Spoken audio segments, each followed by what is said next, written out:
नमस्कार, आप देख रहे हैं अपना बिहार, आपके साथ मैं हूं अलीम अतहर। बुलेटिन की शुरुआत बड़ी खबर से करेंगे। बिहार की सियासत से बड़ी खबर है, दिल्ली में बीजेपी कोर कमेटी की बैठक होनी है और अमित शाह, जेपी नड्डा इस बैठक में शामिल होंगे। बिहार की राजनीतिक स्थिति पर इस बैठक में चर्चा होगी। नेता प्रतिपक्ष के नाम पर भी चर्चा होगी। दोनों सदनों में नेता के नाम पर चर्चा की जाएगी। आज दिल्ली में बिहार बीजेपी कोर ग्रुप की बैठक होनी है। बीजेपी मुख्यालय में शाम 4:30 बजे यह बैठक आयोजित की गई है। मौजूदा राजनीतिक हालात पर इस बैठक में चर्चा होने की संभावना है। वहीं जेडीयू से अलग होने के बाद आगे की रणनीति क्या कुछ होगी, इस पर भी इस बैठक में मंथन होगा। बैठक में बिहार बीजेपी अध्यक्ष संजय जायसवाल, सुशील मोदी, राधा मोहन सिंह, गिरिराज सिंह, अश्वनी चौबे, शाहनवाज हुसैन समेत कोर ग्रुप के सभी सदस्य शामिल होंगे। सूत्रों के मुताबिक बिहार बीजेपी कोर ग्रुप की बैठक में बिहार विधानसभा में नेता प्रतिपक्ष और बिहार विधान परिषद में भी नेता प्रतिपक्ष को लेकर चर्चा होगी। नीतीश कुमार और तेजस्वी यादव का मुकाबला करने के लिए बीजेपी अपनी रणनीति को मजबूत करना चाहती है और इसके अलावा केंद्रीय नेतृत्व के साथ बैठक में बिहार में इस संगठन को मजबूत करने पर चर्चा होगी।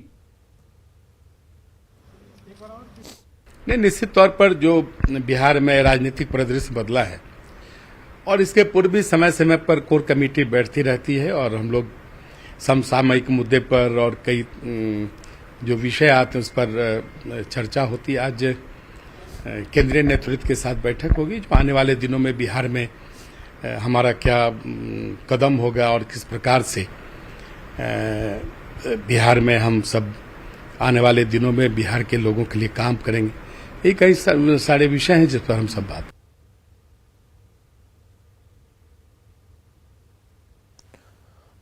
और अमितेश हमारे साथ जुड़े हुए दिल्ली से संवाददाता। अमितेश, बिहार में नई सरकार का गठन हो चुका है, मंत्रिमंडल का विस्तार हो चुका है, विभाग बढ़ चुके हैं, वहीं बीजेपी की भूमिका बिहार में बदल चुकी है। क्या कुछ मंथन होगा आज की बैठक में? जी हाँ, बिल्कुल। बीजेपी की भूमिका बिहार में बदल चुकी है। बीजेपी जो सत्ता में थी अब आज विपक्ष में है और निश्चित रूप से 2024 में 2025 में किस तरह की स्ट्रेटजी होनी चाहिए उसको लेकर के मंथन होगा। क्योंकि बीजेपी जो अब तक मानकर चल रही थी कि 2024 में नीतीश कुमार के साथ मिलकर चुनाव लड़ेंगे और 24 में चुनाव लड़ने का ऐलान, एक तरह से साथ लड़ने का ऐलान कर दिया था केंद्रीय गृह मंत्री अमित शाह और बीजेपी के राष्ट्रीय अध्यक्ष जेपी नड्डा ने। लेकिन उसके बाद जिस तरह से सत्ता परिवर्तन हुआ बिहार में, उसके बाद अब बीजेपी को नए तरीके से रणनीति बनानी होगी।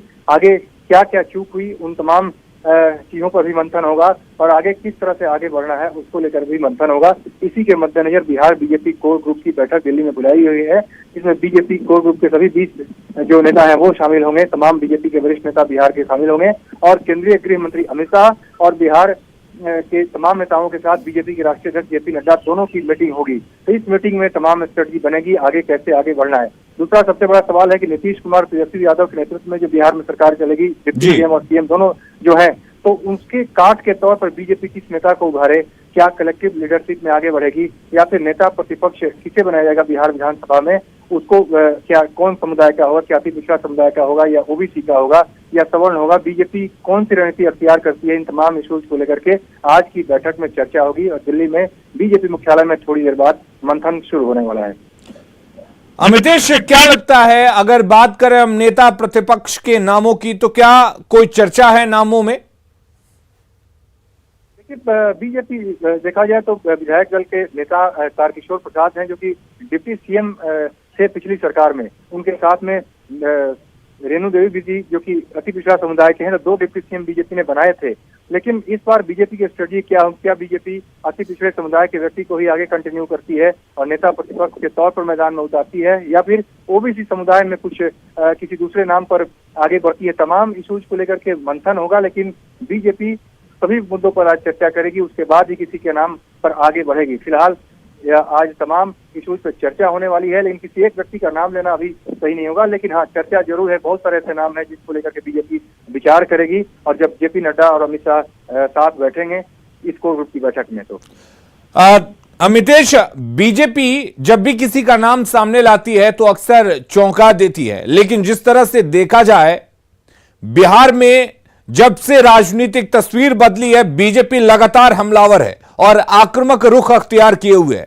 तो ऐसे में उम्मीद की जाए कि कोई ना कोई विपक्ष का नेता होगा, प्रतिपक्ष नेता बनाया जाएगा, वो भी कोई ऐसा होगा जो पूरी तरह से सरकार को घेर सके, सरकार पर जो आक्रामक रुख है वो अख्तियार कर सके। जी हाँ, बिल्कुल। बीजेपी इसी स्ट्रेटजी को ध्यान में रखेगी जो कि बीजेपी की तरफ से कोई आक्रामक चेहरा हो, सही तरीके से विधानसभा में अपनी बात रखने वाला व्यक्ति हो और आगे आने वाले दिनों में उसका परसेप्शन एक बेहतर हो कि बेहतर तरीके से सरकार को काउंटर करता है। क्योंकि ओबीसी समुदाय के देखा जाए तो दोनों ही हैं, नीतीश कुमार मुख्यमंत्री और डिप्टी सीएम तेजस्वी यादव। तो बीजेपी के लिए भी उस ओबीसी समुदाय और जो नया वोट बैंक बना है जेडीयू आरजेडी का, उसमें कैसे सिंधमारी करनी है, बीजेपी इन तमाम इश्यूज को भी ध्यान में रख रही है। उस पर भी चर्चा होगी, मंथन होगा और उसके बाद बीजेपी आगे बढ़ेगी। जो सूत्र बता रहे हैं उसके मुताबिक सभी मुद्दों पर ध्यान में रखते हुए उसके बाद किसी एक व्यक्ति का नाम तय किया जाएगा नेता प्रतिपक्ष के तौर पर। फिलहाल संगठन को कैसे मजबूत किया जाए और आगे आने वाले दिनों में पार्टी की स्ट्रेटजी क्या होगी, क्योंकि अभी वक्त है, करीब 1.5 साल का वक्त है लोकसभा चुनाव में, तो उसके पहले किस दिशा में हमको आगे बढ़ना चाहिए और कौन कौन नए दल हैं जिनके साथ अलायंस हो सकता है। प्रसूति पारस ने पहले ही कहा है, जो कि एलजेपी जो रालोजपा है उसके राष्ट्रीय अध्यक्ष हैं, केंद्र में मंत्री हैं, उन्होंने कहा है कि हम नरेंद्र मोदी के साथ हैं, उनकी सरकार को हम समर्थन कर रहे हैं, भी केंद्र में मंत्री भी हैं, तो उनकी पार्टी है। इसके अलावा चिराग पासवान की पार्टी है, क्या उसको लेकर भी कोई संभावना टटोली जाएगी, उसको लेकर भी मंथन होगा। तमाम मुद्दों को लेकर के भी आज की बैठक में चर्चा होगी कि पार्टी अपने दम पर कैसे आगे बढ़ेगी और कौन कौन से नए पार्टनर और भी साथ में आ सकते हैं 2024 को लेकर। तो हर मुद्दे पर आज चर्चा होगी इस पूर्व की बैठक में। चलिए, नजर बनाए रखिए अमितेश, हम लगातार इस पर आपसे जानकारी लेते रहेंगे। फिलहाल के लिए बहुत शुक्रिया। इधर नीतीश कैबिनेट के मंत्रियों में विभागों का बंटवारा हो गया है। तेज प्रताप यादव को वन, पर्यावरण और जलवायु परिवर्तन विभाग मिला है और आपको बता दें कि तेजस्वी को स्वास्थ्य पथ निर्माण मिला है। साथ ही तेजस्वी को नगर विकास और ग्रामीण कार्य का भी जिम्मा दिया गया है। विजय चौधरी को वित्त और वाणिज्य कर विभाग सौंपा गया है। साथ ही विजय चौधरी संसदीय कार्य विभाग भी देखेंगे। विजेंद्र यादव को ऊर्जा विभाग दिया गया है और इसके साथ ही अगर दूसरे मंत्रियों की बात करें तो लगभग सभी के विभाग का बंटवारा कर दिया गया। आलोक मेहता को राजस्व एवं भूमि सुधार दिया गया है। अफाक आलम को पशु एवं मत्स्य संसाधन दिया गया है। अशोक चौधरी को भवन निर्माण दिया गया है, पहले भी वो यही देखते रहते। श्रवण कुमार को ग्रामीण विकास विभाग सौंपा गया है। सुरेंद्र यादव को सहकारिता विभाग सौंपा गया है और उसके अलावा डॉक्टर रामानंद यादव को खान एवं भूतत्व मंत्रालय दिया गया है। लेसी सिंह को खाद्य एवं उपभोक्ता संरक्षण मंत्रालय दिया गया है। वहीं मदन सैनी को समाज कल्याण विभाग सौंपा गया है। कुमार सर्वजीत अब बिहार के नए पर्यटन मंत्री होंगे। ललित यादव को पीएचईडी दिया गया है। संतोष कुमार सुमन को SC/ST विभाग दिया गया, पहले भी वो ये जिम्मेदारी देख रहे थे। संजय झा को जल संसाधन, सूचना एवं जनसंपर्क दिया गया है। शीला कुमारी को परिवहन विभाग सौंपा गया है। समीर कुमार को उद्योग विभाग दिया गया है। चंद्रशेखर बिहार के अब नए शिक्षा मंत्री होंगे। सुमित सिंह को विज्ञान एवं प्रौद्योगिकी दिया गया है। वहीं सुनील कुमार को मद्य निषेध दिया गया है, पहले भी वो ये विभाग देख रहे थे। और इसके अलावा अनिता देवी को पिछड़ा एवं अति पिछड़ा वर्ग कल्याण विभाग दिया गया है। जितेंद्र कुमार राय बिहार के नए कला संस्कृति एवं युवा मंत्रालय संभालेंगे। जयंत राज को लघु जल संसाधन और सुधाकर सिंह को कृषि विभाग सौंपा गया है। इसके अलावा जमा खान जो पहले भी अल्पसंख्यक कल्याण मंत्रालय देख रहे थे वो उनके जिम्मे रहेगा। मुरारी गौतम बिहार के नए पंचायती राज मंत्री होंगे। कार्तिकेय कुमार को विधि विभाग सौंपा गया है। वहीं शमीम अहमद को गन्ना उद्योग विभाग दिया गया है, जबकि शाहनवाज को आपदा प्रबंधन का जिम्मा दिया गया है। सुरेंद्र राम को श्रम संसाधन विभाग दिया गया और साथ ही मोहम्मद इसराइल को सूचना प्रौद्योगिकी मंत्रालय सौंपा गया है। तो कुल मिलाकर विभागों का बंटवारा किया जा चुका है। अब आपको बताते हैं कि नीतीश कुमार के 5 पावरफुल मिनिस्टर के बारे में कौन कौन से हैं वो 5 पावरफुल मिनिस्टर। तो सबसे पहले तेजस्वी को स्वास्थ्य और पथ निर्माण का जिम्मा दिया गया है और तेजस्वी यादव नगर विकास संभालेंगे। विजय चौधरी वित्त एवं वाणिज्य कर विभाग देखेंगे। तीसरे पावरफुल मंत्री है विजेंद्र यादव, जो ऊर्जा और योजना विकास को देखेंगे। अगर पावरफुल मंत्री के बारे में बात किया जाए तो डॉक्टर चंद्रशेखर को शिक्षा विभाग दिया गया है। पहले विजय चौधरी ये संभाल रहे थे। समीर कुमार महासेठ को उद्योग विभाग सौंपा गया है। पहले शाहनवाज हुसैन इस विभाग को देख रहे थे।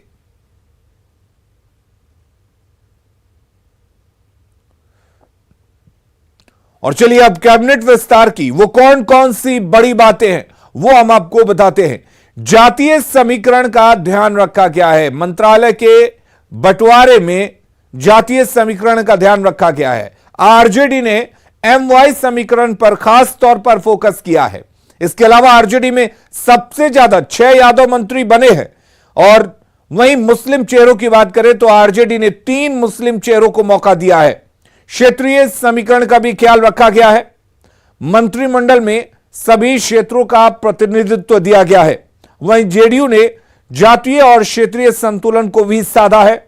समाज के हर तबके को प्रतिनिधित्व दिया गया है। हालांकि कांग्रेस ने अल्पसंख्यक और दलित पर इस बार दांव खेला है। कैबिनेट में अगले चुनाव की तैयारियों की झलक दिख रही है।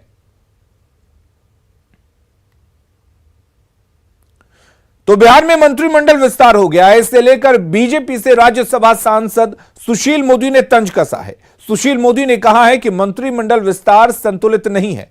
उन्होंने कहा है कि एक ही जाति के 8 मंत्री बने हैं। आरजेडी के एमवाई समीकरण से 35% मंत्री बने हैं। साथ ही कई लोगों को मंत्री बनाया गया है, उस पर भी सवाल उठाए हैं सुशील मोदी ने। सुशील मोदी से बातचीत की है न्यूज 18 संवाददाता अमितेश कुमार ने। बिहार में नीतीश मंत्रिमंडल का विस्तार हो गया है। बात करते हैं बिहार के पूर्व डिप्टी सीएम और बीजेपी के वरिष्ठ नेता सुशील मोदी से। सुशील जी, बिहार में नई सरकार बनी है। नीतीश कुमार आप लोगों के साथ से अलग होकर के तेजस्वी के साथ चलेंगे, आरजेडी के साथ चले गए हैं। कैसे देख रहे हैं इस कॉम्बिनेशन को? और दूसरा, मंत्रिमंडल विस्तार जो हुआ है पहला, कैसे देख रहे हैं उसे? नहीं, पहली बात तो ये कि जो राजद का एमवाई समीकरण है तो 35% जो मंत्री बने हैं उसी समीकरण से बने हैं। तो संतुलित नहीं कहा जा सकता है। किसी भी एक जाति के 8-8 मंत्री बने तो यह संतुलित नहीं कहा जाएगा। वैश्य समाज का केवल एक व्यक्ति बना है। तेली समाज की इतनी बड़ी आबादी है बिहार के अंदर, और पिछले 15 साल से हम लोग तेली समाज के एक व्यक्ति को कैबिनेट मंत्री बनाते थे। इस पर तेली समाज का कोई व्यक्ति मंत्री नहीं बना है। कानू समाज का कोई मंत्री नहीं बना है। और वैश्य समाज की इतनी बड़ी आबादी को एक व्यक्ति मंत्री बना है। और 13 बने हैं मंत्री, जो एमवाई समीकरण है।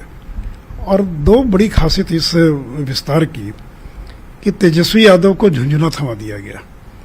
जो 2 बड़े विभाग है किसी भी सरकार में माने जाते, वो एक तो फाइनेंस, दूसरा होम।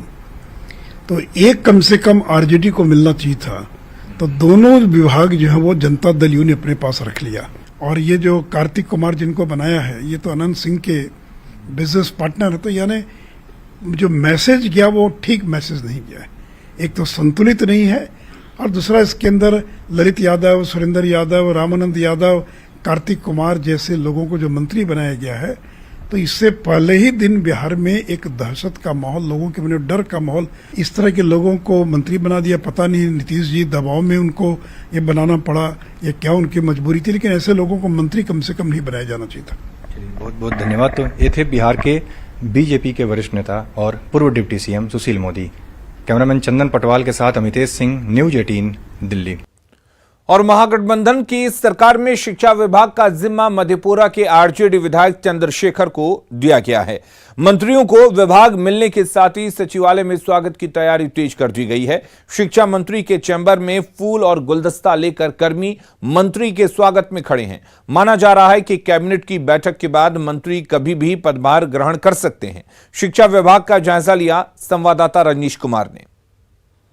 राजभवन में महागठबंधन के 31 विधायकों के शपथ ग्रहण के बाद उन्हें विभाग का जिम्मा दे दिया गया है। यानी इस वक्त हम सचिवालय में पहुंचे हैं, शिक्षा विभाग में, जहां शिक्षा विभाग का जिम्मा चंद्रशेखर जी को दिया गया है, जो कि आरजेडी के विधायक हैं। चंद्रशेखर जी अब शिक्षा मंत्री बिहार कहलाएंगे। और इस वक्त आप जो देख पा रहे हैं, ये जो नेम प्लेट है मंत्रिमंडल सचिवालय में, वहां पर अभी फिलहाल किसी का नाम नहीं है, प्लेट हटा दिए गए थे। लेकिन पोर्टफोलियो जारी होने के बाद अब चंद्रशेखर जी शिक्षा मंत्री बिहार हो गए हैं। ऐसे में शिक्षा विभाग की तरफ से तैयारी चल रही है कि कभी भी वो पदभार ग्रहण कर सकते हैं। तो शिक्षा मंत्री की हम चैम्बर में आपको लिए चलते हैं, जहां पर तमाम जो कर्मी हैं वो इंतजार कर रहे हैं अधिकारी कि अब नए मंत्री जो हैं पदभार ग्रहण करने के लिए पहुंचेंगे, उसको लेकर स्वागत की तैयारी चल रही है। तो हम शिक्षा विभाग के अंदर की आपको तस्वीर दिखाते हैं।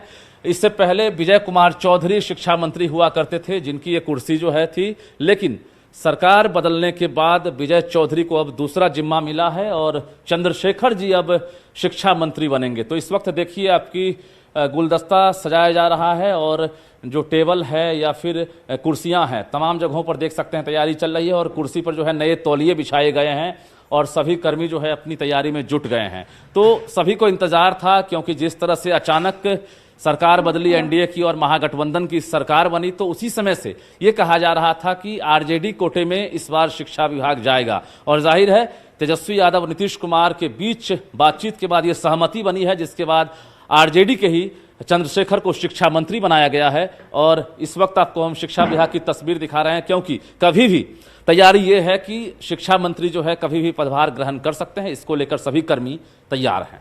कैमरामैन दीपक के साथ रजनीश कुमार, न्यूज़ 18 पटना। और नीतीश मंत्रिमंडल में बाहुबली अनंत सिंह के नजदीकी कार्तिकेय कुमार को मौका मिला है। कार्तिकेय कुमार विधि मंत्री बनाए गए हैं। कार्तिकेय कुमार से बात की न्यूज़ 18 संवाददाता आनंद अमृतराज ने। नीतीश मंत्रिमंडल में कार्तिकेय जी को भी मौका मिला है, आपको बहुत बधाई। बड़ी चुनौती भी है आपके ऊपर। जो भी चुनौती मिला है उसको सामना करेंगे और बहुत मुस्तैदी से करेंगे। तो क्या है आपका भविष्य का प्लान, क्या है, कैसे आपके सरकार में क्या कुछ करने वाले हैं कि जनता को फायदा मिले? सरकार जो भी हमको जवाबदेही देगी उसको हम बढ़िया से काम करेंगे। हम काम करने के लिए जाने जाते हैं, काम करेंगे। अच्छा ये बताइए, अब आपको जो अनंत सिंह उनका बेहद खास माना जाता है और आपके ऊपर इसी वजह से दबाव भी बहुत ज्यादा पड़ेगा। नहीं, कोई दबाव नहीं। अनंत सिंह जी के खास है, इसमें दो मत नहीं है। ये है शुरू से उनके साथ में काम कर रहे हैं। आज 17-18 साल से विधायक है। समूचा काम उनका हम देख रहे हैं, कर रहे हैं। काम करने का अनुभव है ही। अच्छा आपके इलाके में टाल वाला इलाका है, तो उसके लिए भी कुछ विशेष योजना बना रखा है क्या आपने? अब तब जो बचा हुआ इसे तो बहुत काम करवाए हैं विधायक के नेतृत्व में। बहुत काम हुआ है, जो बचा हुआ काम है वो सब भी करवा। अच्छा सबसे बड़ा चुनौती आपके सामने क्या है? अभी तो चुनौती हम कुछ नहीं पूछते हैं। अच्छा चुनौती कुछ नहीं है? कुछ नहीं, जो काम आएगा उसको हम पूरा करेंगे बस। जो काम आएगा उसे पूरा करेंगे, ये कहना है कार्तिकेय शर्मा का, जो नीतीश कुमार के मंत्रिमंडल में मंत्री पद की शपथ ली है। कैमरामैन अजय दुबे के साथ आनंद अमृतराज, न्यूज़ 18 नेटवर्क, पटना। और वहीं मदन सहनी को फिर से समाज कल्याण मंत्री का जिम्मा दिया गया है। मंत्री बनने के बाद कार्यकर्ताओं ने उनका जोरदार स्वागत किया। वहीं मदन सहनी ने बिहार में तेजी से विकास का भरोसा दिया है। मदन सहनी से बातचीत की न्यूज़ 18 संवाददाता रजनीश कुमार ने। एनडीए सरकार में समाज कल्याण मंत्री रहे मदन सहनी फिर से महागठबंधन की सरकार में भी समाज कल्याण मंत्री बने हैं। तो सीधे देख सकते हैं इस वक्त अपने आवास पर पहुंचे हैं शपथ लेने के बाद, और बड़ी संख्या में जो कार्यकर्ता हैं उनके स्वागत के लिए यहाँ खड़े हैं। सीधे बात करेंगे मदन सहनी जी से। सर, दोबारा मौका मिला है महागठबंधन की सरकार में, क्या लक्ष्य होगा? माननीय मुख्यमंत्री जी को हम अपनी ओर से, अपने विधानसभा की ओर से, पूरे बिहार के जो हम लोग के साथी हैं उनकी ओर से हम लोग साधुवाद देते हैं। और हम लोग पहले से भी उनके साथ काम कर चुके हैं। उनकी खूबियों को हम सभी लोग जानते हैं और अच्छा काम करने का अवसर मिला है। फिर से हम लोग एक बार साबित करेंगे कि उन्होंने जो भरोसा किया है उस पर हम लोग खरा उतरे। और बिहार के अंदर में तो सभी क्षेत्र में काम हो रहा है और इस बात को यहाँ की जो आवाम है, जनता है, वो भली भांति जानती है। मदन सहनी हैं और पूरी उम्मीद के साथ, भरोसे के साथ कह रहे हैं कि पहले से जो है बेहतर विकास होगा और ये अपने मंत्री पद मिलने के बाद काफी संतुष्ट हैं। इन्हें भरोसा था कि जरूर मंत्री पद मिलेगा। कैमरामैन दीपक के साथ रजनीश कुमार, न्यूज़ 18 पटना। और अपना बिहार के इस बुलेटिन में फिलहाल के लिए इतना ही। आगे देखेंगे झारखंड की खबरें। जोहार झारखंड।